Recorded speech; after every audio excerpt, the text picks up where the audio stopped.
Bon sabin Christmas si bay kan bon si đi hùng mi toa đâu si bon san patin phát thế bộ dừng tàu hen bây giờ một cái bài là bon san cái bài nào lên môn piao đâu si cái bài này có gì làm chuyện đồng tin thế patin lúc pin dingin dia xin coi tàu thế ông tuan ra đi các cái lòng nào các con nhẹ tàu tuwing kahit Christmas message, Christmas to be hindi pantintan, sana pantan yung adi senasu tuwing kahit akimato na penta sidiyo tayo sun kay mahi nahon nin kitupilong ahi kay long ako na kang pandihin yesun tuwing ka patin ang sunga patin may sama bumi tehon ta sanjala amai sangho ancheruhin sule Christmas akuna bo sahoi shooting le insunga kuna pathin sanding ata sano akuna soma khan ho sunapai ho sreta sano akuna insunga kuna pathin to chulina pathin to kimuto na pathin mai cham sima lo se hi keima oging tam ling katin mi tholo sinong ilung tin cheba nagal dok tin pathian koma thangwa na ki pa thun sing kati leng ho leng pakai kai na tun sat pathin namin chen opi ka thangwa abi kuyeng ka pakai December ni ko so mi nga kung sang ni so ni di jingka kapakai Jesus Christa pin ni ko asiesa bisi ngalig man asiesa tuna ta sansa tong gedo ki theli nga jong ni ko pan hoi ta jingka pha ni pi jibin avian pakai min ting kan so sang ahi o pakai tu yung ka in ta sansa te ho mino mi pa hangdong ti akonin nang ang son pakai mai samanahin nang ma kata sana dungzuja nang ma ki holin na nang ma to kimuto na mai sa malu se nakon kan hang do tan hi pakai nangin sojo se hi patina bua ata san so pite wa nga pakai no limpisin kataw na hi kapatin tuyeng ka inta sanjala namite hon lila mapakai thaling nei pe wa ko nei pe wa kato kathna wa ko na pakai gim ta kato na wa ko na tuyeng kai kaging hajo sing kile apakai nang ang sunga ki phal tieng ta tanom ta ki pata pakai na mai sa mana so ma khate kalun chilen kasut tieng pakai ning katang ba hi pakai pati nang manglupin nang hepa sumna pa pakai yen thilsim hi lam ni rutam ta ki mangsen kata asan pakai yung atuin kan nu se ta hepa sumna pa jo se nang pati na ba pakai ni su tin bin ang tao zo na hi pati boti pati nang ma katang ba na hi pakai tu ni ko in jo se hi hepa in sumi te ho bumi te hon nunya ka pakai Krista pin ho ki pan za le ang pakai ma sang ka se jo se pati man kata na hi so ma khat te ho ki pa ra ni tu khom ho se ka pathin an che long te ho zo se pakai nang ma kan hangin na la san lel ta pakai ma ki hangin nam ka thang pan ping a jin e ngal pen jin ka pakai Jesus Christ am kham ta na hi amen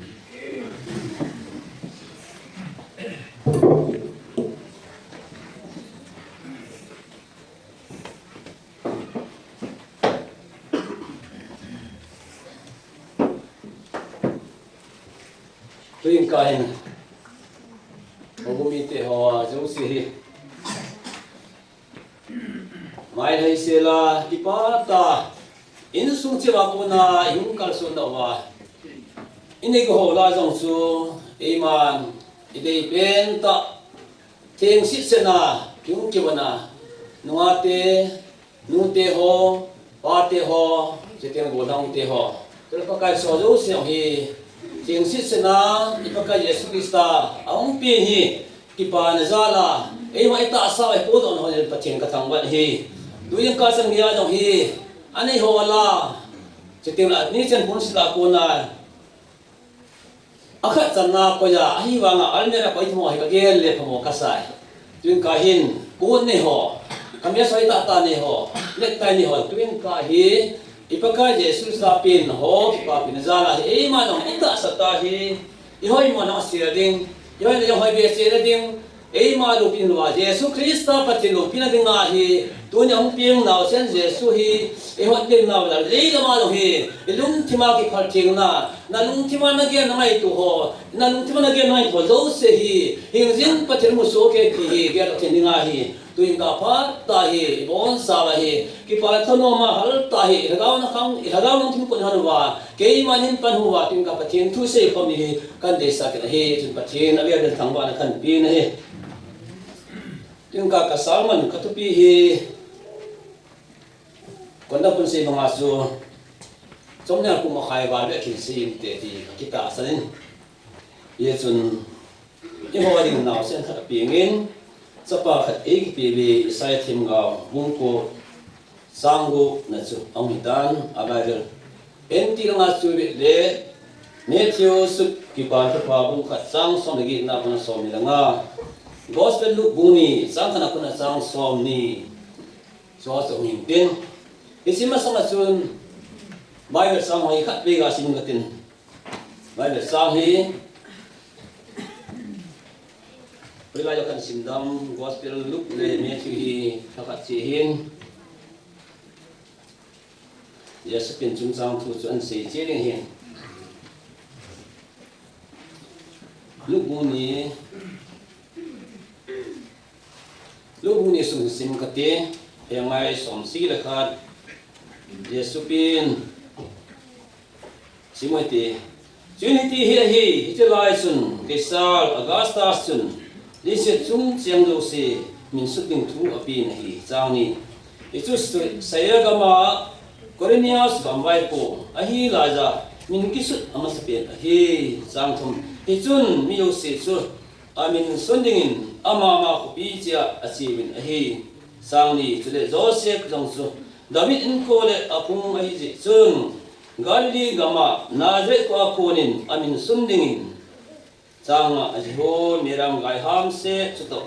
Judea gama David ko pi Bethlehem ati bachun asita ahi pathin thu sin atuni pa in hatte e bu se ta hen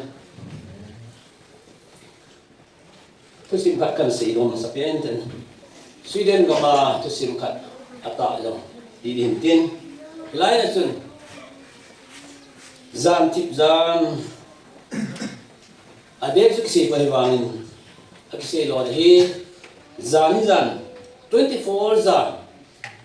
di ding ngai ta lai mana chun be sipi khat le atupa hanam ai le ale ti despi atupa nam hanin amani lai ta chun ayun ko tia chula Christmas nga amo hi kalsung ai ta amani pi chahi nuhem kam hi tin asin lai chun ipi itam ti chui ve hi le lai chun te se pu khat hen ama hin ichi kam chun awali na chun aman anam su tham ti an ichi zan da la ya chun ichi in sunga amo nu hi naw ni ne ta amo nu na ni online naw ni online chun adap je chun mesa melum tilum on na ding chun aman jingla nei pon ichi te se pu su awale ni le aman zam chi no ya chun mi ho ta ko le ko ma don mu ta pon ai le chlai pa ta chun pi tam ti ale ichi te pu hen chu ta ho le la chun ilai man chun mi ho ama che te pi hale lo za am phata lo za am ge ta ni le ilai man chun mi ho hi ken mo ho zong kita su lu mo wa aba na zong asi ho zong sung sunga to loi abang i mo loi nom ta ang le ti so ilai chun ken mo ho zong chu thit chen mo bin so le ui sa te yong chun a ding ang kisa le ha po bin ichi mi pa le bin thit chen mo bin a hi aman zong cha chun ilai man chun ken mo chi ho zong su ita chu abang sung sunga to loi abang i mo loi am bin a hi ye chun ilai man chun a hi le itira na chu ui zong la i ha pon ui thon la hab dei go bin hab dei po bin iti ham ti chu asin hi icha chu aman agel pen ta chu ni ho da dong hi tu zan ipizan ham atin asin hi tu zan ipizan hi tam ibang gam sang no ya hi ke mo ma jong thit chana ino wa achi mo jong nom tam ba ke ma jong hi ma sai lo ui sa jong hab dei ai go lo ati ai bang sai chun mi khanin atem an ko nei atem an ko nei le ichi mi pas ako ka po nei ti so ako ka po nei ai le chi mi pa hin es pu hin ichi mi am chu akila in ichi mi am ne ka ki chu in asaka ka po nei asaka sa po tan hi le mi am chu la akapo I ma sa ti po ati nei ichi agela hi le tu da ni pian tam so pi chi zan hi zan ting zan ki hi ilai pa ta hi hui pu Jesu pi na dinga hi ichi ki go na zam chi tan ti tin susman ki sin hi ichi thuma ka ka se hi ye chun tu jin ka hin Joseph le Mary hi amani hi bin ale Joseph hi tam pim nan Joseph hi li na wangin tu na se no Joseph hi Jesu pa Joseph hi anitan Joseph hi bolang Keting le minung ning ta mi pata hi ti chu Bible mu na hi ye chun meram jong chu ki na hi le Mary jong chu ama hi na nunga thing sa hi nai Israel ju da te customer su ama so na su Hebrew le ko sun pa sun I bola hi nunga ti ase ham ti akisen hi akan na chun arma ki akimangi arma ki hin nunga sapang khat kum sa thuma ko na kum samedi a nung hei chapang ho chu ama ta sa po na sai na te numi na te nei pan ta he ye chon ama ho so na sun hi chin numi chapang nu hi nuwa hi chuti ama hi ka sal to ki tong hlo lai nuwa ting ser hi ti asin hi ama na chun he ru le ka bok sun nu le chun betula ki ti ke sen hi betula ki ti tu chang hin nuwa nu chu nuwa theng mong mong oi ma to ki tong khlo la hi ti cho ko chu ni a ko chen hi ya chu ilai e biblia hasin pa chun tuna hi Yesu Christa pi na hin ye chen nunga virgin nunga thing sel Mary chu pathima thingwa hi poi ahin lama nunga thing lisi lama ma nunga hi na thing sel min nem uim ku pi na dinga chu akilo mo poi ti chen chu sun sun ta hi pathin chu lo pina chang hin lang chan chu ga si do no yang pen sun Yesu Christa pi na dinga sun zanan speaker pa si pita na hi zani ha so pha china le Jesu pen nga chun rom gam wai pu pha lai chun rom lem pa chun ki otum nei ta hi Jesu Christa pen cha ki otum na chu pa ya ma tu mo ben agam sunga lam kon o ki sim jangin te te lam kon ho atong na zo hi ta bang sa ki su chamen aki su to in lam kon ki sim jangin ile chun bijau se chu hui pu Jesu pen nga chun aki ko ta we lai pa chu rom wan men vai ko lai chun hi ti chu mo wen hi ye chun thagaw la ma se nga chun hilai chun am sa penin Jesu pen nga chun pathinan man sa ho chu wan til hi amang sai serfim wan ti hi ama hi wana wa soi sa ho le sina kwel tu ma serfim ho lo hi pathina na kwel ho lo chi ba so kwel group hi ama na thaila sa yu Yesu Christa hong pen za na ma hi wan tham zo na ko na chi ise ba lai wa sai la sa ba ki thom le la sa ba ke mo chuan aza ba ki hon aza ba hitang ma chu thanom ta se le si chigam sung chu hitang ma em je nga thanom ta mon pathina na wa to hi ti chu mo wen hi ani na chun Gabriel wan ti hi ama messenger thu ko de hi wa ti dang tam ti ama messenger hi nu se wan ti hi ama hin ite Yesu Christa pen chan chu so lam mi ching te ai lo ale a sire tim ho chu ama hi message chu he chi thu chu ane sa ta hi pathin chu pin na chang hen lang ya chu ama pan na chun wan til te ni seraphim le te le Gabriel wan til chun hui pen na dinga chu ama ni pan na ma sai ti chu imo ven hi ama na chun I pia chu da gam be he ma chu Jesu pen kho ham Jesu pen dinga chu Jerusalem ko pi de ne no chi bol mo hi wangin pathin thu na sei du chun imu du chun be yami ko pi ni amen kha chu Galilee be them in ka ni da gam be them hi twin ka hin hui pu Jesu pen ding mun chu Galilee chu ki hem pon chu da gam be them chu bắt thiên này anh đang hi tí chú chiến ngon thằng người tí chú iga sẽ no mà hi ya sẽ lại mà chú David leng pan là pin mà sẽ biết thêm chú opi neo hi bằng mà chú ama anh mình xin là khát chú opi neo giống này hui cũng pin na chú đấy aba na chú David leng pa pin mà anh hi tí chú iga sẽ no mà hi ye chun tu ni hin Jesus pin thì hi na hele hita bang chun ker ngoi chu ho chu tiếng David Bethlehem ken ngoi chu kan ken ngoi chu ho le God ban ten sigin chu tiếng le cha hin as boy ding chu ham tia le Herod the Great ti pa hi ama hi satan among zain huin bu pin ding chun satan hin Jesus Christ pin hi ama Herod among zain Herod leng pa hi aman among sa pia aman sa ham tia le ama hi man san lai ta su so lam mi chu ho asle tim ho chun iti si chamu wa an je hi ai wangin ama hon I bolan chu hilai mana chu Herod leng pa hin tin so ho ham tia le ama ho van le se chi na ichit an hol kha pan wa chu Herod hem an ho kha ho tan ya lai mun lai ta Herod na mun khutan ama azam thi ta kun ai la pai no ho chi min lam bel he ma chu lida te nang pa pin ti chu adi ai ya hele hilai chu no na chi wa chi bel he ma chu ichin leng pa chu api ma salam na bo chi bai na bo ni tu tiang la ke yo chi bai ga bo chi ngan nong kile ki ma ke ma hilang kan ho pa di ti chu Herod leng pa hin ai wang lai mun sun ichit Herod leng pa lung gel chu satanin apalama sa pasa si ma sung gila chu ichit na sen yesu chu aman thaling agun na ngai ni tim chu patin hen a hi ja chu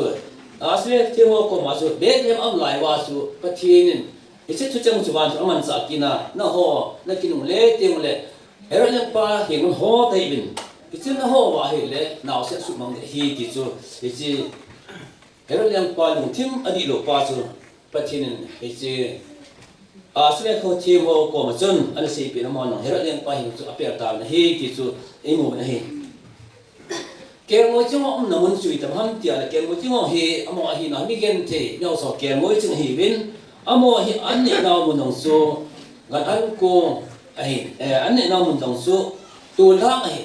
ma chu an ne ya ta ki mong sa hi win chu ti an ge na mun tu la ma ta ge je hi win mi gen the je ba chu chu ti amo hi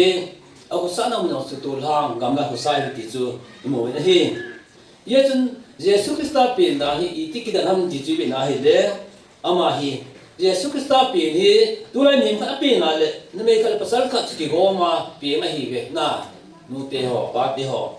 mini chu aki go ma ai lo le a chen khom lo ai le nim kha pin the lo I chan nim kha ong pin kha ta le che pin chu adi lo a pha lo pa chen de lo ki choi tan ya chu I che Jesus Christ pin na dinga chu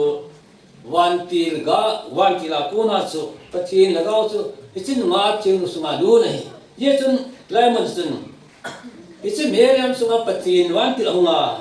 chibai sa chung nu pa kai nom pi tia asina thu se ho ang chai chun ama hi thinglang gam ma chun ama ka le ti chu ichi Mary thinglang ma cha kal to win analam no Elizabeth ko ma ko lai le nge aga chi ni ilai thil kidam ta kha chi dam ti a le Elizabeth to ama ichi Mary ka ki mu to lai ta aki chibai han lai ta chun ikiti swami ti a le patina pa thil kidam so kha chu Elizabeth sunga abo tabu naw sen kijir su atha no am kiso me ti patilo pina san la tabu naw sen tu no ma kha min kha tu aki to nu te o no le na thi ni ta hoila ang sal bon nu to ti de de chu pian pian ni ma chu pi ho na ai wa ma chu chilai hin isi Mary de Elizabeth hi aki chi ban vai ta chu patina kuna thil kidam om the ni ma chu Elizabeth boy sunga naw sen chu aki cho me ti cho a Bible ni mu ni aki cho me hi ilai ta chu Elizabeth hin Miriam ko ma chu kalungin pakai asoi ane ti ta so Miriam si bai lai ta chu Elizabeth dinga chu pachen la ga na to hung ki pu ma cho ila ki pa de sa kalungin pakai asoi ane ati je hi Mary ko ma chu ya samani ki mu to ne pachen no pina su langi ti so Bible ko ti mo ni ya tu ni hen ichi Miriam le Elizabeth ki tu ni yong su pi ma ma le pachen chu lo pina amani pachen no pina su lamani ti chu imu ba ni ye chun tu ni a hi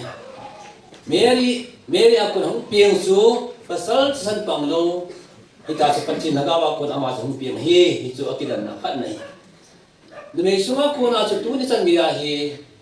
pasal san zawla mi so piang mai do hi ai wangin Yesu Krista wang so pasal san pangluwa ama hi ita panchin an sol mga su ama humpiang hi ti su imute na hi Yesun tuyen kain ama pin dan so akilan su kan sehin so tiang Yesu Krista pin dingahin ama tu sini asal dan koi ma se chim te boy su te ho Yesu Krista pin thu hi koi ma se chim te boy ache sa edi sangni kuna edi sangni masanga kuna so isikum sangni masanga hui isai them ngau chen an se do hin yo ding ngau chen pingin sa pa e ki pe te ase la edi sangni masanga avizon hagawa amu sa se do ta ani na tu me ka them ga min jong edi sang khat masanga so dui pu Yesu pin ni sama nong a them ga hina pathina kun an mutan an he do ne hi ti chu bible ko du mo ne hi yen Yesu pin ni thil kidang ta a chu sima tu negia tu ne kum sang ne so min di tu yin ka san gia hi si do na lo hi Yesu pin tu sim kidang ta tu sim sau ta se tu te lo tu sim mo mo hi ti chu pathin lo pin na khat se do hi Yesu ngan an ko bien ni na tu ne nu te ho bai tu le ba te ho na mai lut ta na mo no nu te na mai lut ta na mo no na chan no min sunga ga jem chu tiang le nan sunga mi chan no min ai lai ta hung jem ama chun naw se nei ding ting le tu lai la hi dam ka za na ki wo na sang so ma ki wo na so nan ki wo na ki wo na ji chu byam tu lai ya chu naw se ang pe ni nga ha le hospital che mai ta specialist fi dam ai wa lo la che dam ti so ki wo na som sa pe mi ta so le se na ma so na ki wo na sa lo ai le na naw na tu na sa pe ng so operation ham no lang se the lo da to na ko na so ki mo ding ya so ki wo na chang ai ne ya silai mo na so hospital che ni no le in mo na pe ni zong le naw se khat pe ni ma so ate pi ate pu anu pa ki wo na pa hi ki wo lo the pu ne asu de le tu ne hin ve ne le hui hu Yesu pin ni ma chu rom leng pa wai hom na Herod the Great wai hom lai ta hi lu le pa sim na wa chun kai sar gasta leng pa wai ko la za agam suma min kisut masa pe ta ti min kisut sansa ki bor masa pe ta kum ai to ke ne David le azhor Mary ding a jong chu a che lo hai mo ta che te te thon ding le lem hu pi chu az thon ne ta ilai pa na su amani hi amani no pa ti de hen amani gol sa hi naw ne ding a su erot tu pe dung ju ya su le pa tu pe dung ju ya su amani sel mitam pi chu che be hem az ba ita su ama ki nam ya chi di ba ta ne ilai mo na su Joseph Mary yong su amani jong David in ko le Juda pu ai ona su a chi ron ta hi sangan chunga sakol chung ti dama chi ron ta ni e cha chi ron all on chi ron nin amani nu pa long su all on chi ron nin me lam cha ron nin hi ha ta cha na na to boi ti me ji boi ti ya all ola pu ya loi pa ita su chi ron ni e chi ma sang lam tu se la ta tin amani gol sa i jang am te ni amani kala pathin thilbol pathin thilgon thagau thinga kona gai ti thung ki sei lai ta chu Joseph agia chu ki khen piding lung thim angai toy ai wangin pathinin ai boy Joseph nan nei pi Mary khen piding lung thim ge hin ama chu pathin lagawa kona ga ja hi ati pi nunga kan hina le long chu asunga naw sen ham ki ra chon I pe ge ta dem ti chu ngai to le han nunga ho jina nei masanga nasunga naw sen ki ding chu mi dong mo ngam do de ta nunga ho za cha na dim di hi nu te wang ka he de ngai do la chu naw ke hin chu le naw nei di mo sa ta ilai ma chun me ran dong chun I bola chu Jesu pin ama hi ki phal do ya ham ti jwe na le wan tin ahunga ama koma Jebai sa chung nu pakai nom pi ti chun Mary chun pasal ka nei pon I chui the ki ti the ham ilai ta chun wan ke chun pathian thil bo thila chung gui rungin tin chung ve thil bo thinen le ku ding a hi pathian thu phate bo hen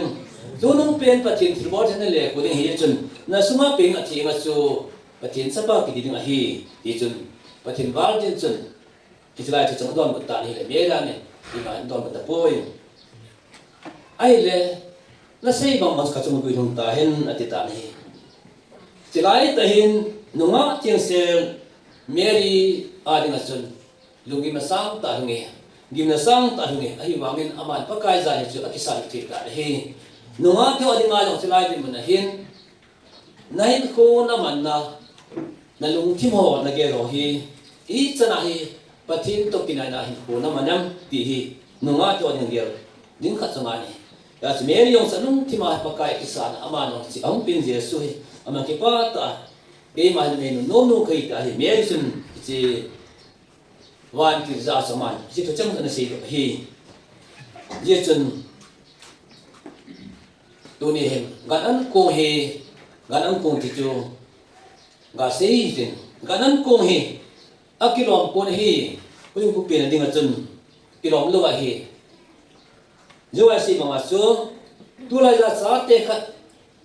mi thế một khát biển đi ngang he sa naw ni dinga he apin dingun anani dingun so hospital ahoi lai phalaja ikuiwa hita su lu nom tan sawa isinaw sen ping di hin ai wangin iwin ku je suwang su ama wang hi tuni hin Bethlehem mun noi lu ken pineu cha sunga sun ama kilom lo tan ganan ko ma chu ang pinge ganan ko ma chu ang pinge hi chile ama hi tuna nang lake iluk na ban hi metes ad danlo inchrin singa sa iluk em di hin hita ba chi ho ami te o hi tula ya nom ta ya ko nom ta im hin ai bang hui pu Jesu apen za na bang sun ama hi gan an ko suma sun hita bang sun ama hi hampa suma sun ama hi gen thei ta leng wai ta ama na pe ngai hi lai na chun ama hi apin na mun hin anu me agin apa Joseph hin hitawang chun Jesong pen light amani adi machun kipana sang ta na hungtan ha sang pa kipana chu hilai na chun na hungi ti chu imuting ma hi je chun dunya hi imon sawa tuin ka hin pakai su Krista ahung pen hi solam ching te ho ai lo la asre thimon jong agali movin ke moi chu wang chun I ma sa pe pu ve atil pe ki sei poi ahin la ama ho akona su thulung ma sa pen ta su na ho chivin tuni no de ri ko ka hui ma khat ping tai ama su pakai Krista hi ti hi ke mo chi ma dinga tu pe ma sa pen ta ilai mun lai ta ke mo chi ma hi lo za wa kuna chi ki pa do je ma ke mo ti su so so so tan te ti ma hi ta zang khang lai ya su be lam za su je ma hi Bati lo pina sahan lang. Tu ba le la amon hui pu je su pin ding su aki si pina ba ma su. Bati wan tirin pe am naw an salwa amon mungdam tam la su wan ti la kuna su tu ni no ding David ko pia hui ma ka pin tai. Na ho ding a su ama su ha sang pa ki pa ding a hi ti su. Na ho ding a su ama na hu hing pao. Tu na gen thei ta ke mo sin ma ma no na hu hing pao. Sung ka ma ni khat tin na bon sa no hi. Ama sa te ni ding ti no wa ha sang pa ki para chu isi tanan ko pi ta ve ta sei ko ai ta ni patien chu pina ti pi na hi tu le I chun asile thema wang chu amo hi ve ni a hi le mi them a hi ve mi ching a hi ve tu la sei ni ma le ka tim ta ta hi ve scientist ya sei ni tu la pa wa chu e amo hin a chevin amo hin lam pe zo ki lo wa ma chun asile thema chun akipa be se dir chun amo report ang ti ade hui puani nga chun kipa za la chun akhat na sana ni na bego athu na mor hi amo ha gip ane ta pe ta na hi Yesu Krista hi hui amon api ve hi sana hin leang hin abe san sana soi pa hi leang pa hi ti hui pu leang pa ama wa le mi te hui ding ama leang hi ti chu me sa la hi ti ama abe san hi lai ta chun ye chun ani na pa hi ama hin agam mi zero mi hin zero gam mi hin ama hin bego hi Jesu hi hem ko hin abe san ama hin ni khat tiếng le thieng pun an to ding a hin chu tiếng le ama hin che hui pu jesu hi ama hi tim khat hin hitai ti chu bego chu abi san hi chulama hi ni ko khat tiếng chun ki za ding a hui pu jesu hi kan ko pom pi e hu hin a e ki pa sa ka ki pa ni ki sai ti ka lu be ta lo ding e che ki pa na girul ta ki pa na ti ta hi ama in pe ti chu e che mi pa he anamon hin more ki he ibe na he le e che more hin Yesu Krista alim na pa hi ama le mi au sa kan he chun che more ki ti mi pa hi more ki ti choi pa hi ama hin thiam gao chu ti ama hi ni khat teng le Yesu hi tuna ama le se na naw se ang pi ni khat ama hi e che pa tem tu te du la hi le se na mi ho sa do ding ama hi ko hi hung sa le ten e che hui pu Yesu hi tuna bel he ma sabo ki wa hung tem pa hi ni khat teng ama hi ami te wa ding a hi mi son ste ding a ama hi hung ki pe do ki ding he ye chun ama ni khat ta thi hung sang ni ting pe ki khai sa ne he ti chun ama hi che mor chu e che mi thi khat chu e che yudate chon dola chu mi thi khat chu thi ti no ne e che mor ki thau nam tu chu a chunga ki lo ya ki no kuma hi ta ma che e che mi thi dong chu anam se no ding a chu chong khat chu ki koi ding a chi mor chu ki mang sa hi ti chu e che mor choi pa hi e che ni ma chu e che mor chu ama na pi na hi ti chu i mo na hi a sai na pi na chun ve le hen tu ni hin Pakai Yesu Krista pin min hin tu sim kat namin hobung kan hin sapang ho hin sapang neo sa zo hin Yesu Krista pin cha thoi drama na bo nai hilaya chun ama na se diu chu kam ta akil na sa na akil naw chu sapang ho chu mi ho chun zilun mun omam tia do te mole hilaya sapang ho hin he chi tu sima chu pakai pin mun chu ong ta poi game on tapoi ta chu adon pa diwa hi ilai ta chun sapon tu sun thota na hi aba na chun adon ta na hi nang ko ma chuna ding mun ongam te ong poi aba chi kinin nang ko ma chuna ding mun ongam ong poi tin chi sei ta ni asai na pa sapang pa na ge na hi na I ti da na chu hui pu Jesu pe ni mun chu ong lo ha alum ti ma chu oi ta burden na sa ta ni ta sa pang ilai ta chama hin ke ko mun ong e tin sei ta ni ati so ke ko mun ong e tin mun ong e tin sei ta ni ne I che drama ki tho su ang boi ta I che sponsor ki kha secret ki kha pa hi mun ong lo ti ak sei pi na ngas ak sei sai tin ne I che sponsor ang kyo na hi de asunga chu bel hem bong in Jesu Krista le chu te le anu le pa lim chu ki ko ya hin I che na chu tu sim chu ki tho hi ti chu ya su hi sa pang pa chun sai na pe na chu alung ti ma po na ba la chu ke ko ong e kan se al pi se boy ta I che drama boy ta hi I lai ta chun pastor pa pin se ta em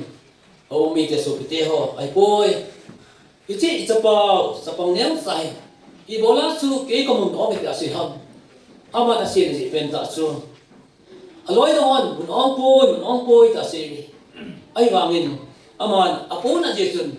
oi pu Jesu pen ke ko mun ong tai ta se so ai aman mo ki na hi wang tu ni hin e cha pang pa hin oi pu Jesu pen chun ke wa mun kan je ke ko ong ta se la hin cha pa chun ita bang chun tu ni ho mi te ho no hon jong gelwin e cha pang pa apo na pa hi tu ni mun ong poi ti su aloi ngon se wang ama ding wang chun oi pu Jesu hi alung ding mun chu on sa je hi chun e che tu sim hi boi long le tu na hi e che Christmas je sa pe na ile na wa hin sa pam neo sa pai asai na pe na ke ko tu na ding ong e ti ma su yon jong i ge che di si ama tu sei pa yon jong ilung tin che wa i ge che di win i ti mi ti asen he pa sa pa chun I che bang chun tu ni ho mi te bon sa win Jesu Krista hi bisi ngal ma na ping sa hin tu ni chang ge hi ama ge do ding na remembrance ti dham ge do jing na akang akanga ang hung ding o bung phat ki sai ka sia hi wa noi za ta san sa te hon ita ma su tu ni ho hi ui pu Jesu Krista ama hi i ho ding ma thu mộc tim kinam ta samna liang chapa ama hi athani ne tuin ka jong ibon sawa kun pu jesu hi nang in sunga nang lung thima jong hi ong pin tam ipin sa din tuin kan ibon sa din pakai ni kitem hi tuin ka pa na pumi te ho ibon sa bin ise hui pu jesu hi inum thim cha in sa wa ita su tu na hi ong lu ding kum sang tan hi ipa thanoma tagaw ma hal be na ding me tagaw ma pa so be nin tuin kan si Yesu Krista eo ding na sen apingin sa ba e ki pe be ti hi tuin kai se na tu pi ho hi se khiro na pa ti ngai me se kha na ho do se sin pa ti tu nei pa de bon sa wa ding pa te ibo pi ta hen amen